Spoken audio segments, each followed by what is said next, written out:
I protect all of my passwords, accounts, and devices using Aura. I get instant alerts about threats, like if my email or password are found on the dark web, so I can fix the problem fast. Try Aura free for 2 weeks using my link below.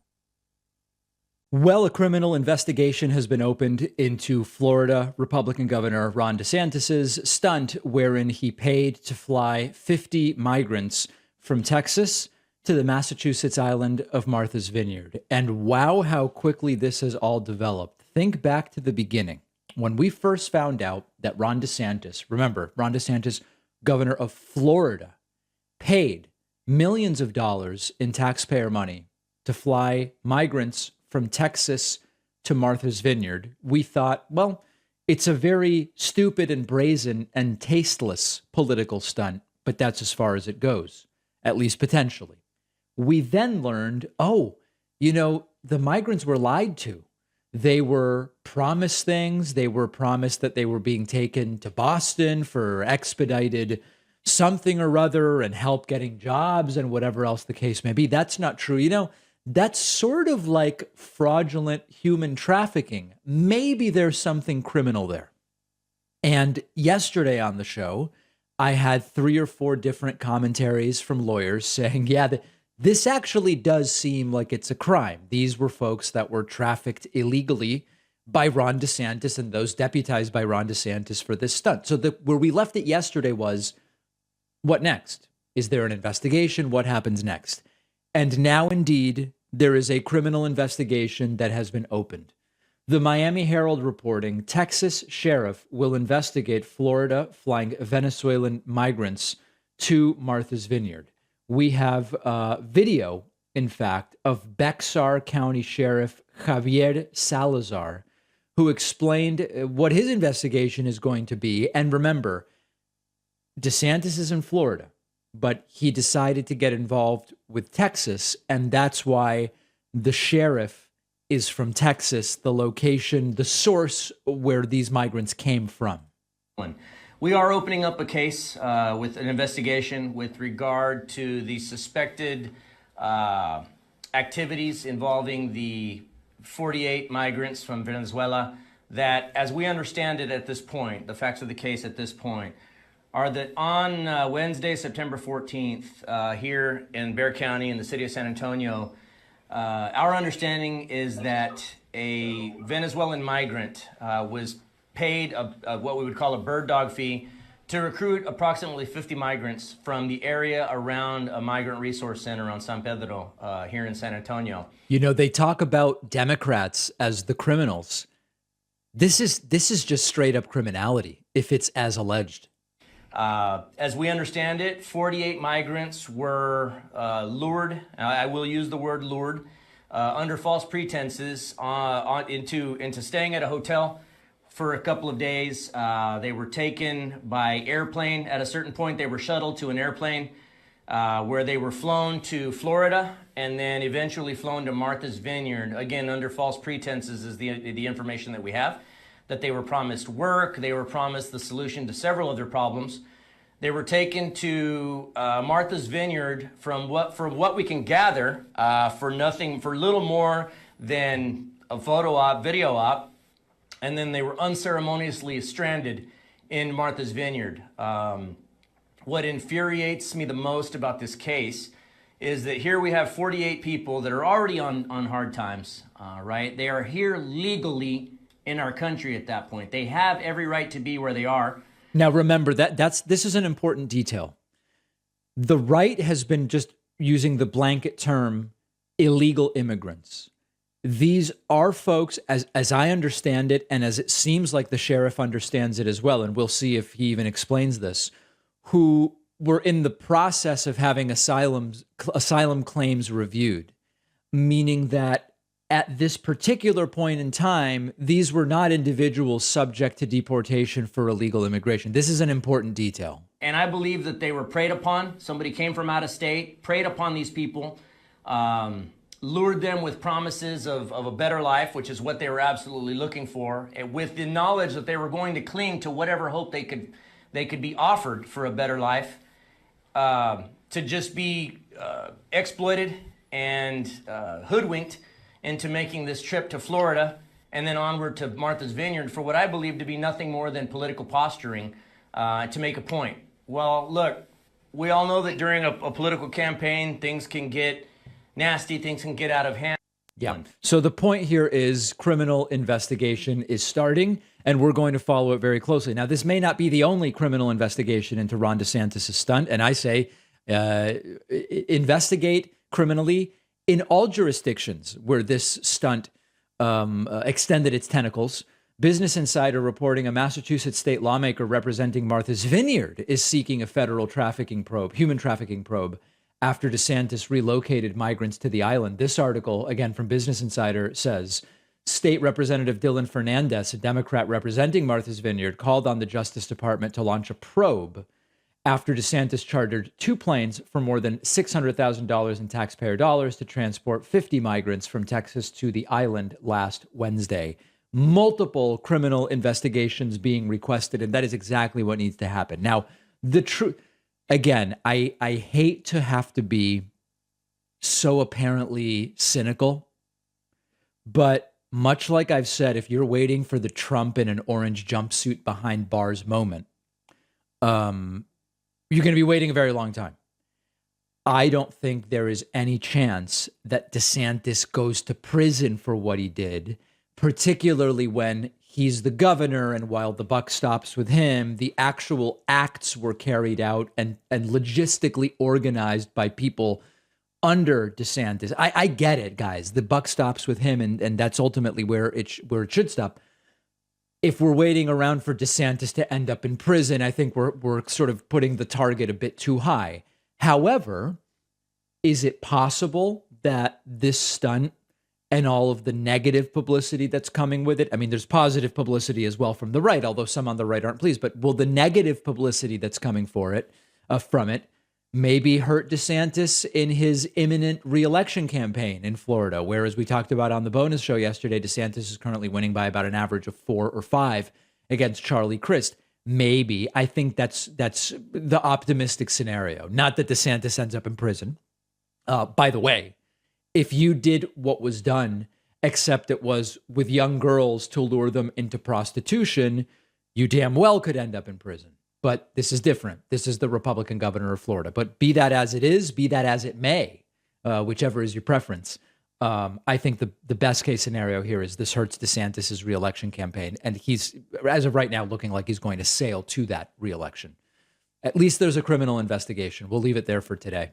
This is such a funny moment from Queen Elizabeth's funeral yesterday. I had no interest in the Queen's funeral. I didn't watch any of the Queen's funeral. I just don't think it's not interesting to me. I don't think it's really interesting to my audience. Very few people even emailed me. You know, we get hundreds and hundreds of emails a day, and barely any about the Queen's funeral. No requests to cover it. Couple of emails from people saying the monarchy is outdated, with which I would agree. But this is just a really, really funny moment. So global media covered the Queen's funeral, and this included Australian media. And there is an unbelievable, dare I say, Kafkaesque moment where the new Prime Minister of the UK arrives, Liz Truss, and the Australian media covering it sort of says, we don't really know who's showing up now. We're kind of getting to the dregs. I think they use the pointy end or something like that. And then they're told, apparently in like an earpiece, that that's actually the British Prime Minister, Liz Truss. And it's just an unbelievable moment. Check this out. Instantly going viral. And I just love it. Who's this? No, hard to identify. Maybe minor royals, members of the... I can't identify them at this point. Yeah, these could be minor royals. Unfortunately, they look like they could well be local dignitaries. It's hard to see. These are just locals of some kind. Looking at the backs of their heads, mostly. But I think we are now getting to the pointy end, as they say, of the... I'm just told that was Liz Truss, the new Prime Minister, in the distance that we could see behind that card. Well, thank you. And I love the little add-on of in the distance. Like, she's so far away from the shot, like way, way, way over there. It could have been anybody. It just happens to be Liz Truss. Someone had to tell us that that's who it was. It is truly an unbelievable moment. And, you know, there's no big point here other than how funny this is, other than this is all such a charade. It is all just such a charade. And of course, everybody should get to have whatever service and funeral and whatever that they want and that the family wants and everything. We're not trying to deny that to anybody. But the entire pomp and circumstance around this funeral has just been something else. And this just sort of the cherry on top. Minor royals of some kind. It's the dregs. It's the bottom of the barrel. Oh, it's the British Prime Minister, very far away, out in the distance. All right, if you're curious about that clip, you'll find it on our Twitter at David Pakman Show. You can also follow me on Twitter at dpakman. We're going to take a quick break. We have a lot of very important things coming up on today's program. Imagine this scenario. You try logging into your email account to see that your password was changed a few hours ago, except you didn't do it. And then you get notifications of activity from your bank and from your credit cards, but you didn't do any of it. That is what identity theft is like. It can happen very quickly. And if you don't act fast, it can get worse. We've dealt with this at the David Pakman Show. You can find videos about it. And that's why I protect myself now using Aura. Our sponsor, Aura, is identity theft protection, fraud monitoring, password management, and an antivirus, all in one easy-to-use app. Aura will monitor the dark web for your emails, passwords, and social security numbers, and will send you alerts quickly to your phone and email. Aura also gives you near real-time alerts on suspicious credit inquiries, like if someone was opening a loan or a credit card in your name. And if you sign up at aura.com/Pakman, you will get a free 2-week trial, which you can use to see if your login credentials have been leaked online. I would want to know that right away. Use the link below. All right, let's discuss some of the goings on of the last 24 hours as Joe Biden has continued to not really make a big deal out of himself one way or the other, but just kind of like be a very calm presence as president of the United States, doing some things that I like. And then certainly there are things I would like Joe Biden to do that he has not done, but it's just sort of been very normal feeling. The failed former president, Donald Trump, has been doing interview after appearance after declaration, showing truly how sick he is at this point in time. And the first example of this that I want to look at is an interview that Donald Trump gave yesterday to Newsmax. These would make North Korean news anchors blush. These would make Russian propagandists say, oh no, this is even too much for me. Here is a statement. Trump is completely scrambled. His brain is completely scrambled, where in the same 50 seconds, he says that he built the wall, but that he would have built the wall if he had only had 3 more weeks. And also quite telling that increasingly Trump is not doing interviews with Fox News. He's doing them with Newsmax. And that's all part of the sort of downfall of Trump. And we'll talk more about the data behind that claim in a moment. Mr. President, you know, another issue that the Biden administration is really completely messed up is the border. And it's just totally messed up, guys. Now what you have is Governor Ron DeSantis is taking offensive action. He's taking some of the immigrants and putting them in Martha's Vineyard. What do you think of that? Really an incredibly important thing that DeSantis did. I think that the border is such a disappointment because we had the safest border. We had the best border in the history of our country. We built the wall, and then I built additions to the wall, which could have been finished in 3 weeks. He built the wall. Now, remember, the wall was defined as a wall across the entire border. He says, we built the wall, and then we could have finished it within 3 weeks. Wait, so did you build it or did you not? The majority of it, and everything we said we were going to get done. And then they came to me and they wanted to know if we could do an extra 150 to 200 miles. Yeah, they came to me with tears in their eyes and they said, sir, we need another 100 miles. No, listen, the promise that Trump made was a wall across the entire southern border by the end of his first term. By different accounts, something like 90 to 100 and something miles were added. And of course, it's a wall that could be defeated with about $100 worth of parts from a Home Depot or a hardware store. Donald Trump then said that the video of the search warrant being executed at Mar-a-Lago looks like a military coup, which is interesting language from the guy who tried to execute a coup. President, we keep hearing about video recordings at Mar-a-Lago that would have captured the raid. Have you had conversations about releasing that footage? Right. Yes, we have, and they would rather have me not do it because of the safety of the FBI agents that swarmed the place. Right. Trump's really concerned with keeping the FBI agents safe. I don't think they wanted to swarm it, if you want to know the truth. I have a great relationship with people in the FBI, but they didn't. We are very precise, and you know, it's not a pretty picture either. It looks like a military coup. It's not a pretty picture. But they didn't want. They wanted to, for the safety of the people that are on the footage. It's very clear, and for the safety of the people that are on the footage, they've asked us not to put it out. But you know, it's very interesting that reality doesn't have any bearing anymore to the extent that it ever did, right? Anymore. When these right-wingers talk about things in the real world, right? For a very long time, the January 6th riot, coup, insurrection, attempt, call it what you want, it was peaceful and it was beautiful and it was a great thing.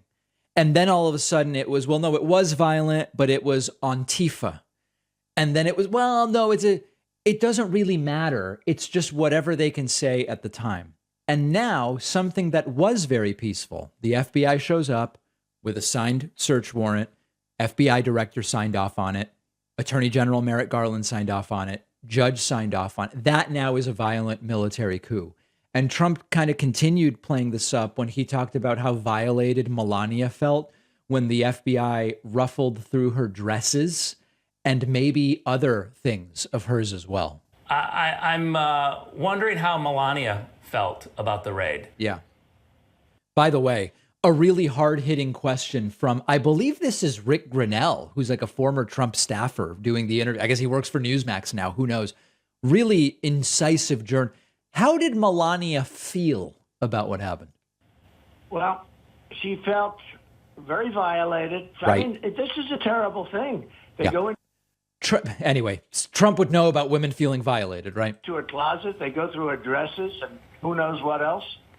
And it wasn't left the way her dresses, by the way. They didn't go through her scarves. They didn't go through her blouses. But those dresses, they were right up in there. Found it, okay. You know, they didn't exactly. I didn't walk into mine and say, "Oh, this is exactly so nice the way they put it back." I think it's a disgrace that a thing like this could happen. Yeah. And again, we didn't do anything wrong. I didn't do anything wrong. There was nothing done wrong. You take a look at the Presidential Records Act. That's what you have to go by, I guess. He's sure he didn't do anything wrong, and maybe it's because of something related to the Presidential Records Act. Remember, this really is a big deal for the FBI and Justice Department to take this step.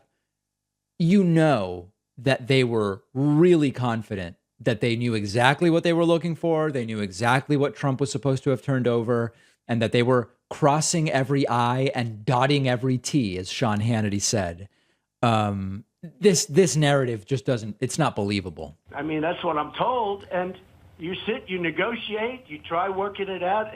And if you don't, I guess there's a procedure if you can't work it out. Yes. And it's, you know, they're trying to make such a big deal because what they want to do is politicize everything. Yeah, of course, it doesn't appear that that's the case. It appears as though the FBI gave Donald Trump a lot of time to return the things that he took, and they had reason to believe he hadn't returned it, and they were 100% correct.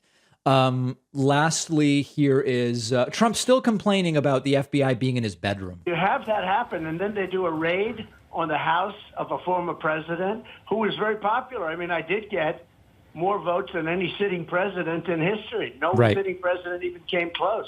It's almost like he's saying, you can't raid a popular former president. You should only be able to raid an unpopular one. And they did a raid on my house, and it's, you know, not the same. You walk in and you say, these people were in here in your bedroom, and they were in Barron's room and Melania's room. It's terrible. I mean, when you think how terrible it is. It's terrible. It's just absolutely terrible. And then absolute last clip during this very same deranged and sick interview, Trump's delusions about his own power continue.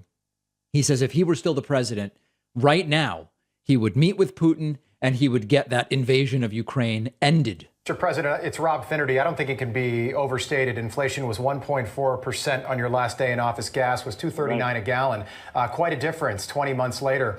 Speaking of Russia, Vladimir Putin wanted to showcase Russian strength in Ukraine when he invaded in February. Mr. President, the opposite is happening. That is clear. If you were in the Oval Office today, how would you do more to engage directly with Vladimir Putin to try to get him to stop this war?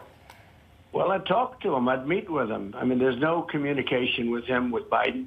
Obviously, there's not a lot of communication between Biden and these leaders. These leaders are pretty brutal, and they're people that you have to know how to deal with. And we dealt with them well. With China, we took in hundreds of billions of dollars of tariffs from. Now, remember that China doesn't pay the tariffs American companies do. What's really funny about that is that when Hillary Clinton said this, really, it wasn't a great thing that Hillary said. When Hillary said, you know, I went to Wall Street and I told them, cut it out.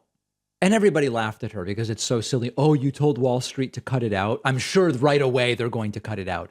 Trump's basically saying the same thing here. He's saying, listen, I would have met with Putin. I would have told them, stop it. Just stop it. That's it. It's pathetic. And increasingly, Trump's visibility is coming on fringe networks like Newsmax. Not that Fox News isn't fringe, but it's at least in terms of cable subscriptions more mainstream. But Trump increasingly relegated to more bizarre interviews on smaller and smaller platforms. All right, I don't want to spend a lot of time on this, but I do want to show you just a couple of other clips. You know, yesterday I played a part of a very strange interview where right-wing actor Jon Voight, who seems pretty scrambled himself, I must say, Jon Voight was interviewing Trump, and Voight started weeping about how good of a person Donald Trump is. We now have more clips from this truly bizarre interview. And in this clip during this Jon Voight interview, Donald Trump tosses a word salad that I can't even describe as a chop. It's more of like a it's confetti is all it is. Check this out. It had to be, you know, approached and changed. You took that on and you made it into a great golf course. Right. And I think it's one of the most... Donald Trump's heroic golf course restoration is incredibly impressive to Jon Voight. Charismatic golf courses in the country now, Doral, because of you. So I have that to thank you for. Thank you, Mr. President. I'm just very grateful for your presence in so many areas. But first of all, I think it's so nice the way you express that, and even the slight little tears that come. You're just a fantastic person. And I really want people to come together. I want the United States to be one in their... By the way, Trump says he loves that people cry over how great he is. That's what Trump just said. He loves the tears that Jon Voight shed over how great Trump is.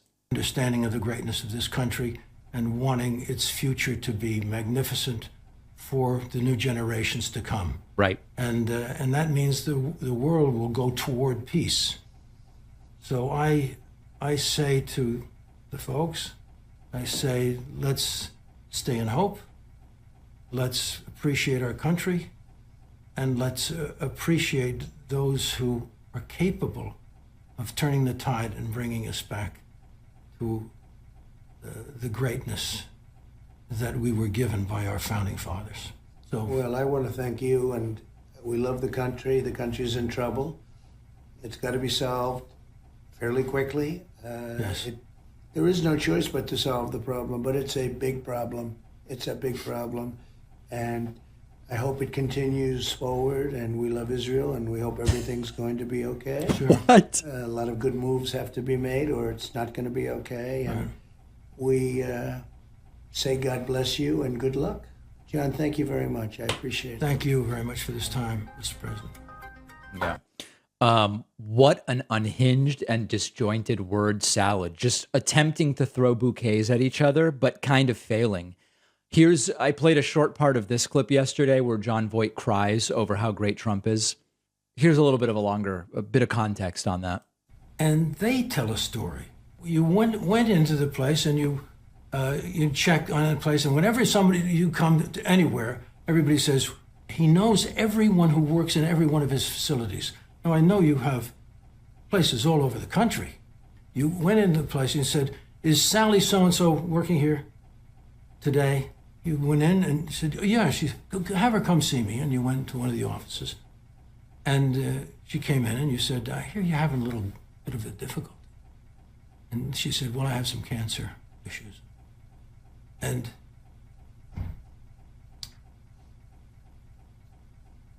see, I'm getting emotional. See, this is from you keep saying the champ. You can't watch the champ without crying. Well, I can't go through this story without crying.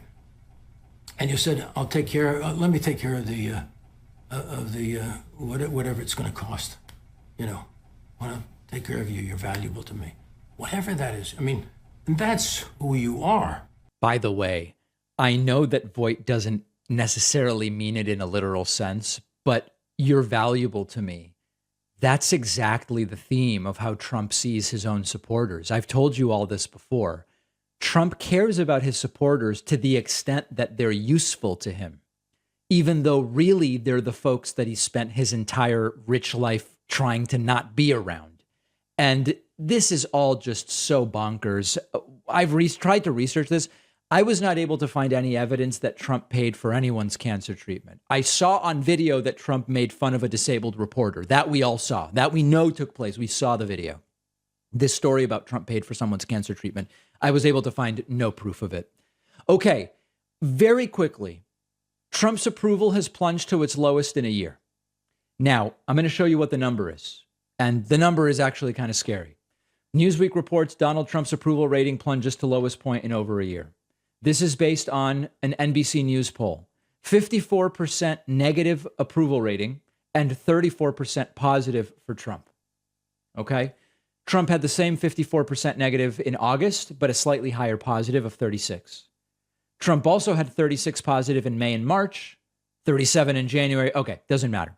So there's two things going on here. Number one, clearly, to some degree, the country is reacting to the absurdity of what this man has become. It's a joke. It's a complete and total joke. And more people have moved away from Trump. That's a good thing. The scary thing is, how insane is this country that more than a third of the country still approves of Trump, who has now been out of office for 20 months, who has apparently done so many things that go against the fundamentals of what this country is based on, both in spirit and in practice when it comes to the law, humiliates us regularly and himself on the world stage, still as a former president. And more than a third of the country, when asked, says, I think Trump's great. I highly approve of Trump. Yeah, he's fantastic. And there is there's an excerpt from a book written after World War II that describes how just ordinary Germans in Nazi Germany descended into a state where there was relatively high approval of Hitler and his Nazi regime. And you can Google this. It's the University of Chicago has an excerpt from it. The book is They Thought They Were Free, the Germans 1933 to 1945. The book is by Milton Mayer. And there's an excerpt called But Then It Was Too Late. And it talks about the slow descent into, yeah, I mean, I guess I do approve, even though if we now went back 6 years and described what Trump is now, you wouldn't say, would you approve of that? You wouldn't get 34 or 36% approval. You wouldn't. But there's this slow descent into madness. One other piece I think is a good idea to read if you want to understand what's going on is by Alex Shepard in New Republic. It's called Donald Trump is More Deranged Than Ever. As his approval ratings sink, the president is more and more unhinged and more willing to indulge his most dangerous followers. And that's very relevant to, we saw this QAnon moment during Trump's Ohio rally over the weekend, also extraordinarily dangerous. That article, which we will link to, instructive and informative and very, very scary. Let's take a quick break. We're going to be right back after this.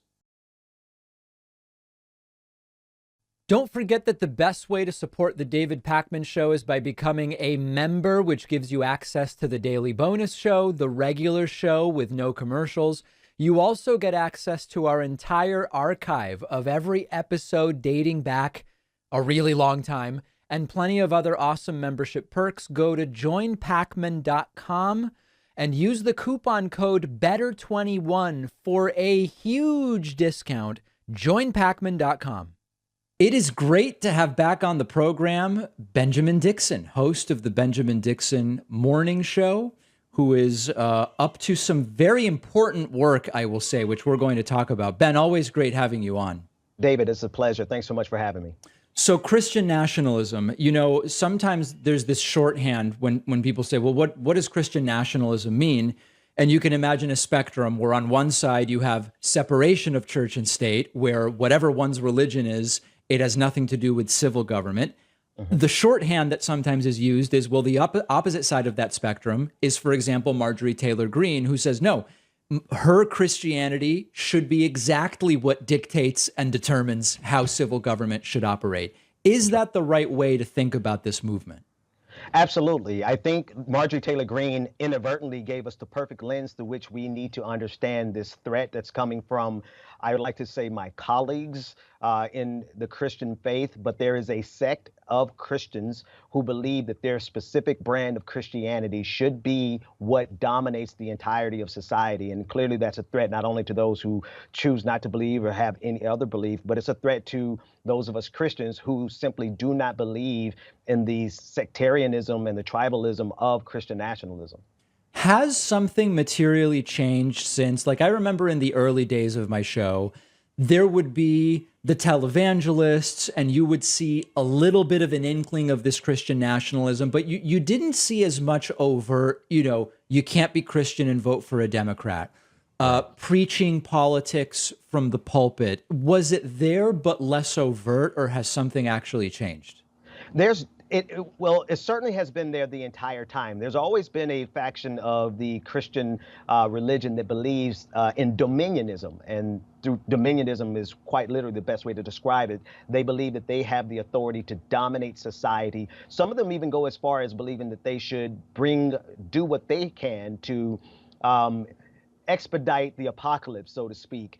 That trend has always been there, but what kind of control they had inside of the Republican Party, that was a different question. And we saw back when I got started around the Jeremiah Wright time, there was this belief in the Republican Party that they could capitalize on the evangelical vote without having to subscribe or bow down to the more zealotous form of white evangelicalism, to be specific.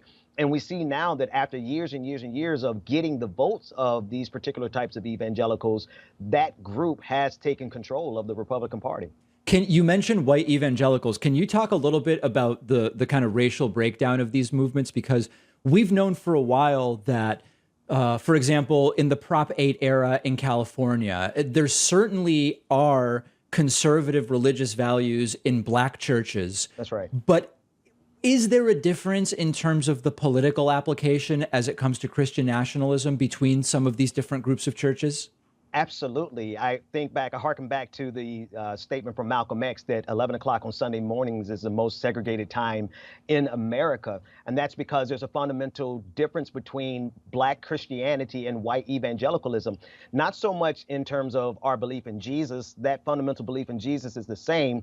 But you have to take into context, when black people were praying for deliverance from Jim Crow, praying for deliverance from slavery, we were literally asking God to deliver us from white evangelicals who would lynch us on Sunday morning and then go to Sunday school. So the difference really lies in the value of human life in terms of black people, the willingness to decapitate the entire message of justice. You think about the Thomas Jefferson Bible, where they completely erased any semblance of justice and the narratives of setting free the captive. They took that out of the Bible and gave that to the slave, the enslaved person, because they fundamentally understood that messaging would galvanize a black liberation movement, which inevitably happened anyway. You know, I got a call, I think it was last week or the week before, from a self-described white progressive Christian.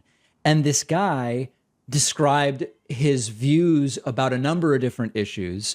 And they were pretty conservative views, but what made him a progressive was he doesn't think any of those opinions should have any bearing on what government does. So that's an interesting thing, because sometimes it's not about, I mean, I don't know, you tell me, when we talk about the progressive Christian movement, is it still conservative, but it says that that conservatism should be completely separate from how folks vote? Or what is it exactly? Yeah, there's a wide range of beliefs in Christianity. I mean, in terms of like, so if we just talk about social issues, there's a large group of Christians who fundamentally, and they use theology to support LGBTQ rights. So there is a broad range, but even in the progressive circles that hold on to conservative beliefs, there's like you mentioned, the Black community is extremely conservative on a lot of issues. But where we draw the line fundamentally is we don't believe that our beliefs should be used to discriminate against anyone else. Whereas Marjorie Taylor Greene not only believes that those beliefs should be used to discriminate, they believe that it should be the fundamental tool by which we organize society. They don't believe in democracy anymore.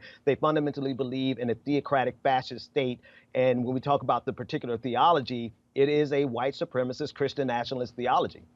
Hey, when it comes to like the future of Christianity in the context of Christian nationalism, I think I've seen you either say, or I read in some of the info you sent me, that you see Christian nationalism as a threat to Christians and Christianity as you describe yourself as a part of that movement. Can you explain that?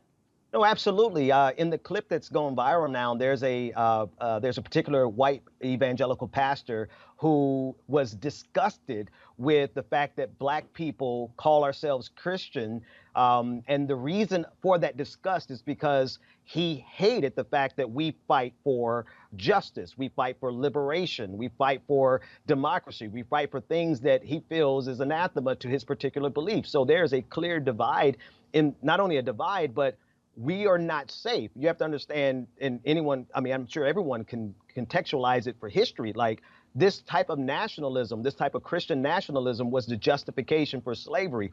It's now being used as a justification for the bigotry that we're seeing on every front. So I don't think Black Christians are safe at all. I think we are going to be targeted just as much as, let's say, the LGBTQIA community. It's been interesting, I guess interesting, I don't know, there's probably a different term for it, but it's been notable that Christian nationalism has grown arguably as much as at any time in the last couple of decades during the presidency of a guy who clearly was lying about his religiosity. Like, it's very, very obvious that Trump was never religious. Trump was never against abortion. He kind of contrived all these things in the run up to being the Republican nominee because Democrats weren't going to make him the nominee.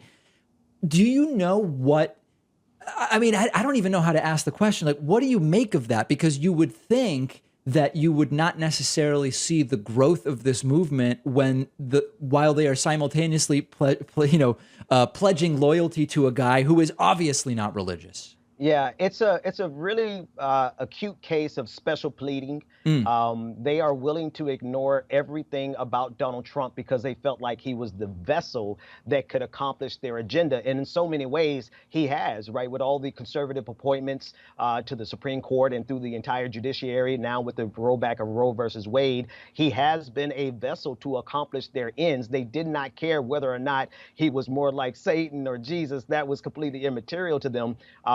And I think we saw that happen in that election. And it's also, the last thing I'll say about it is that these Christian nationalists, you will notice that they don't use the language of Jesus. They use the language of traditional values. And they get to define those traditional values. So I would argue that it's not only the result of them wanting to use Donald Trump. I believe they have the same level of faith as Donald Trump. They're in the realm of heresy based on their own Bible. They are looking at Donald Trump as the second coming of Christ. There's a book out now that literally calls Trump the second coming of Christ. I saw that. It's a political opportunism, and they want power just as much as anything else. They want political power and economic power. When folks talk about how to fight against this movement, one of the first things that's mentioned is, hey, if you're doing any kind of politics as a church, you should lose your tax-exempt status. And there's this feeling among some that the best way to fight this is essentially a financial fight, demand investigations into the nonprofit status of some of these churches and get them maybe, I guess, to lose that status, even though it very rarely happens. There's some hope that if the IRS does kind of scale up operations a little bit, maybe this is something that they would look at, although it doesn't really seem like a priority. Do you think that that's an important and viable way of fighting this, or do you think there are other better ways? Well, actually, I don't think it is, not because I disagree with the tactic. I do agree that if you are going to use tax-exempt dollars to accomplish political ends, you should lose your 501c3 status. That's what the law says. Sure. However, there's nothing that you can give a Christian more than a victim narrative. If you can give them a narrative, oh, we're under attack by the IRS, their donations are going to go up. So I don't think it's an effective strategy. I think the more effective strategy is to really extrapolate a little bit higher, because despite what any Christian believes in their individual dogma, if they are, if they consider themselves to be a person of good faith, then they understand that we're going to have to coexist. And I know that word has gotten a little kind of kumbaya-ish, but the fact of the matter is that there is an alliance that has to be made between people of good faith, whatever they believe. So the IRS technique is, I don't know. If they want to go after that, that's fine. I think that gives Christians, nationalists, more tools to complain about. So what are some of the other ways that individuals, whether they are or aren't religious, can get involved in pushing back against this? Well, one, you could just call them out on their own frame, right? If I think a lot of times some of my friends in the atheist or agnostic community, they would rather challenge the frame and dismiss the possibility of God. My suggestion is call them out on their own BS, right? There's nothing about Christian nationalism that's remotely like Jesus based on the Bible, right? There's nothing. It's like Gandhi said, though he was a bit of a racist, he had this right. He said that I like your Christ, just not your Christians. And there's no part of what is being pushed by the Christian nationalists that's even remotely kind or just or reflects the image of Christ. And even if they don't like the image of Christ, I'm not talking about our allies in the atheist community, they're just not good people. I think we can attack them on their own frame because they can't even stand up to their own test. Last thing I want to talk about, we saw the Supreme Court overturn Roe v. Wade. It was very obvious when that happened. Like, after your biggest victory, you don't stop. So right. You know, you're going to keep going. Now, Lindsey Graham has proposed an outright federal ban on abortion. We don't know if gay marriage might be coming next. You know, very far down, there's this idea of interracial marriage, although I don't think it's a priority. Oh, Ben, did I just lose you? Oh, we might have lost Ben. Let's see if we can get Ben back. Oh, no. Let's see if we can get Ben back. What is it? We were getting right to the crescendo of the interview. Let's see if we can get him back here. Oh, my. Would be really a shame if I wasn't able to get this question in. Something must have happened to his internet tubes. Oh, boy. Well, listen, we were coming to the end of our time. My question to Ben was going to be, do you expect to see the churches, the right-wing churches, get even more extreme now that they sort of won in a way on overturning Roe v. Wade? Are they just going to be pushing for more and more extreme things? But we'll have to save it for next time. Benjamin Dixon has been joining us until we lost him, host of the Benjamin Dixon Morning Show. We will link to all of his stuff. He's doing great work fighting Christian nationalism, and we will take a quick break and be back right after this. If you value what we do at the David Pakman Show, remember to support us on Patreon. Go to patreon.com/David Pakman Show, where you can get access to behind-the-scenes videos, the Daily Bonus Show, the commercial-free Daily Show, as well as special discounts on merch, including hats, hoodies, mugs, and t-shirts. You can support the show for as little as $2 a month. Check it out at patreon.com/David Pakman Show. I want to give you a little sort of chapter in the book about how extreme the American right-wing movement is getting. There's this sort of like on-campus right-wing group called Turning Point USA. Charlie Kirk is one of the sort of more publicly known people associated with this group, Turning Point USA.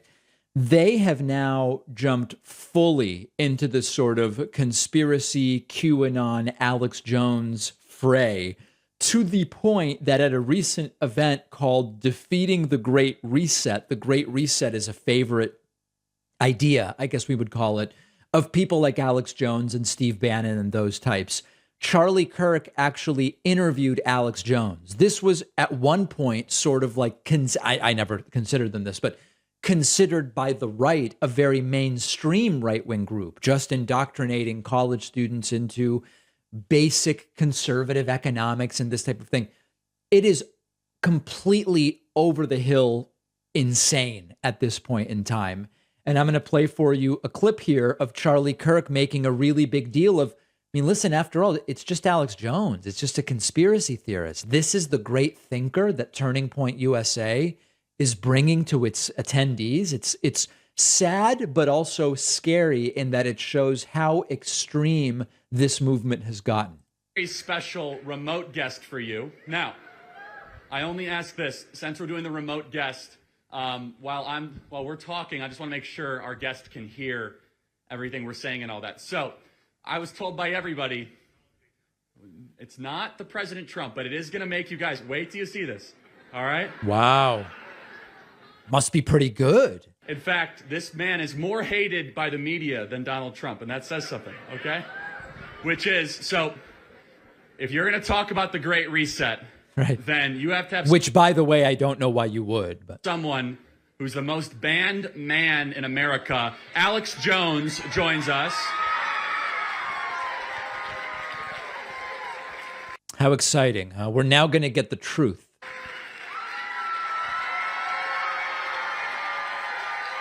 Standing ovation to the guy who said something about gay frogs and that Sandy Hook was fake.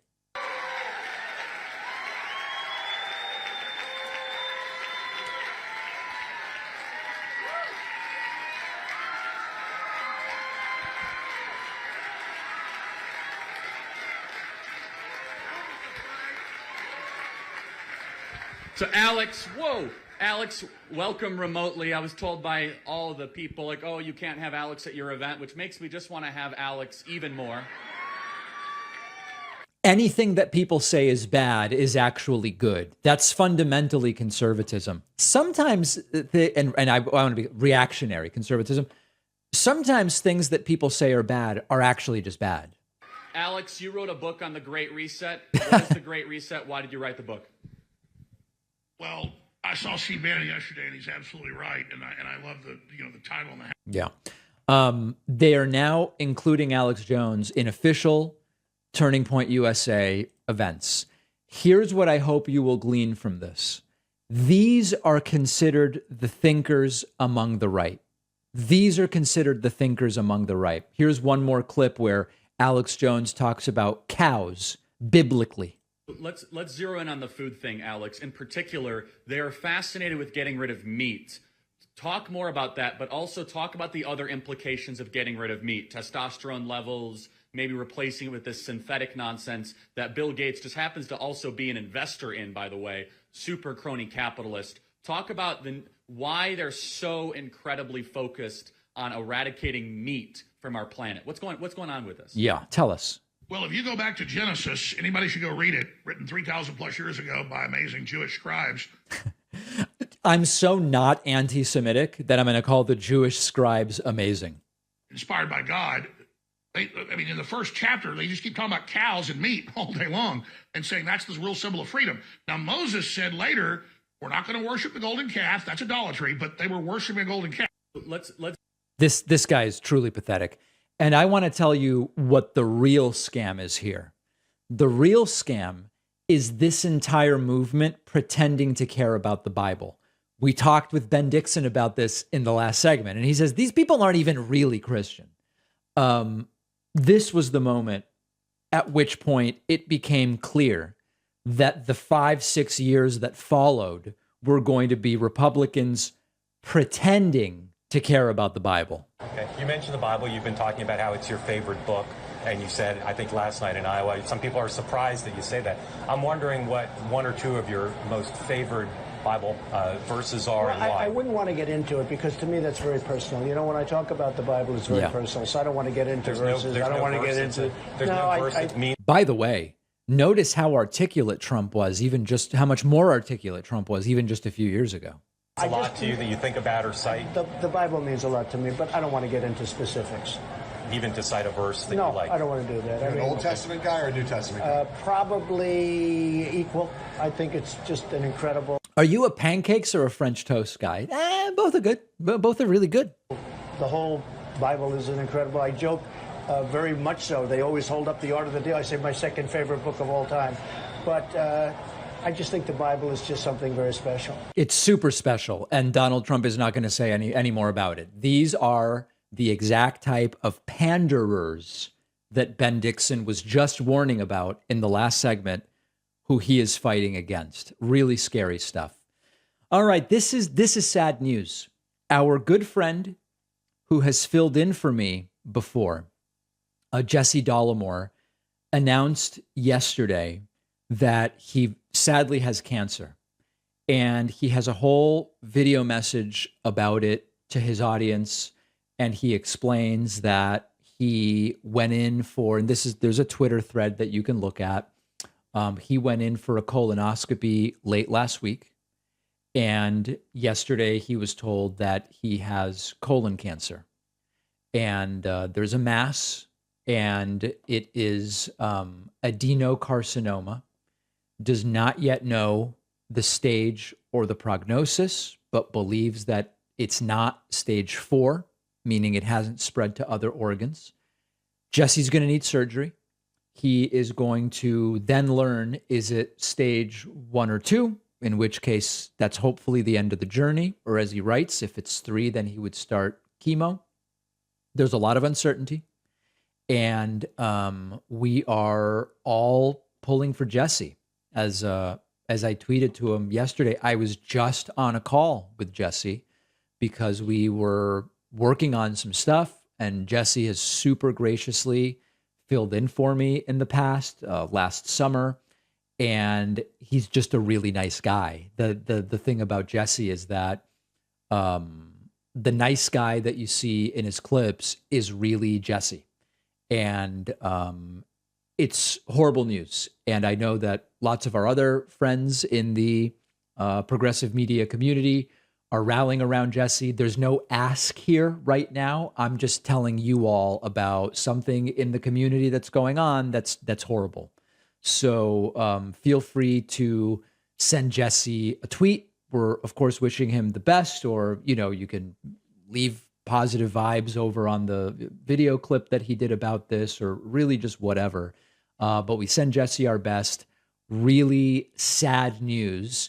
And we hope to have good news from Jesse about treatment and prognosis sooner than later. All right, Jesse, everybody here is pulling for you. If you have something you want to say to me, and there's never an easy transition out of a cancer diagnosis. If you have something you want to say to me, you can leave a voicemail at 219-2-DAVID-P. The Eggman actually called in. We could use a little levity. The Eggman called in, and, we did this story yesterday about how Mike Pillow says he's suing the FBI. He's suing everyone. And of course, we all know how silly these lawsuits are. Eggman says, think about it. If you're Pillow's lawyer or lawyers, and he's got $300 million, you'll sue whoever the hell he wants you to sue. Take the money and run. This is the Eggman's perspective on that. Hey, Dave. Imagine you're Pillow's lawyer, one of his lawyers. Yeah. And you're at this meeting at Hardee's or Arby's, wherever they go.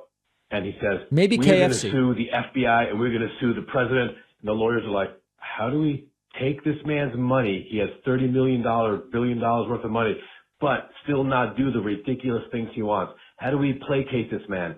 His lawyers are telling him, sure, we'll sue the FBI for you, Mike. Write the check.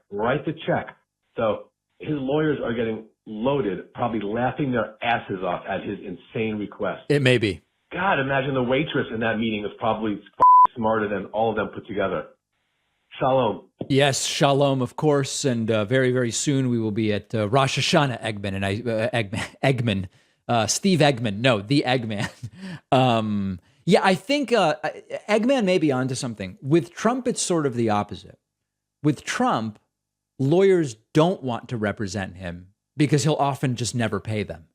With Pillow, assuming Pillow pays, lawyers will probably be willing to do whatever Pillow wants. Sue the FBI? Sure. Sue the Secret Service? Sue the CIA? Yeah, why not? Let's sue everybody if they can actually rack up money from Pillow. Eggman may well be onto something. On today's bonus show, we are going to talk about the first in the nation law protecting children's online privacy. The law is out of California. We will describe it and we will discuss it. For those of you who listened to the first season of the Serial podcast, Adnan Syed has been released from prison. And what that means, if you did not listen to Serial the first season, you would know, but I will explain all of it on today's bonus show. I think it'll be a really interesting conversation.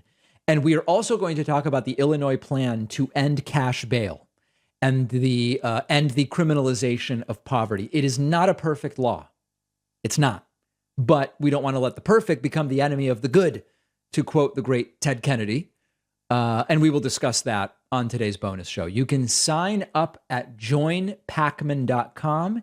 If you missed yesterday's one-day membership special and you would like to take advantage, just email in info@davidpacman.com, ask for the coupon code, and it shall be sent to you so you can take advantage of it. We will see everybody on the bonus show in a moment, or otherwise back here on the podcast tomorrow.